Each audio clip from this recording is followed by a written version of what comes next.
আমি তন্ত্রমন্ত্র অ্যাস্ট্রো বিশেষজ্ঞ শ্রীরাম। আজ আমি বিশেষ এক অর্থনৈতিক উন্নতির জন্য এক টোটকা বলবো। তার আগে বলবো আমার ভিডিওটি লাইক কমেন্ট শেয়ার করতে ভুলবেন না। নতুন যারা তারা অবশ্যই সাবস্ক্রাইব করুন। তো বলি আসল কথা, যে আমরা যে টোটকাটি বলবো আমরা অনেকেই জানি সেই জিনিসটি, যেটা আয়ুর্বেদিক শাস্ত্রে ত্রিফলার উল্লেখ আছে, যার একটি ফল হলো বয়রা। এই ফলটি খুব সহজভাবেই অল্প মূল্যে আমরা পাই। এর গাছটি বেশ বড় হয়, ঠিক মহুয়া গাছের মতন।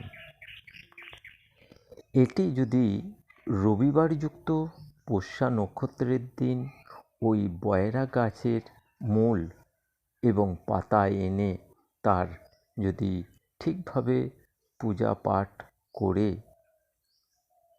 এগুলিকে লাল কাপড়ের টুকরোয় বেঁধে ভাণ্ডারে বা অর্থ রাখার জায়গায় এটি রেখে দেওয়া হয়, তাহলে পারে প্রচুর অর্থ আসতে থাকবে।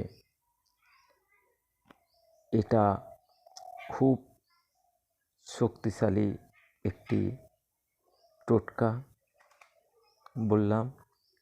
এটি ভক্তিভাবে নিষ্ঠাভাবে এটি করলে সফল অবশ্যই পাবেন।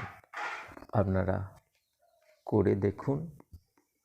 যাদের অর্থনৈতিক সমস্যার মধ্যে ভুগছেন, অর্থ ঠিক মতন আসছে না বা অর্থ এলেও রাখতে পারছেন না, সঞ্চয় করতে পারছেন না, তারা এই টোটকাটি অবশ্যই প্রয়োগ করে দেখুন।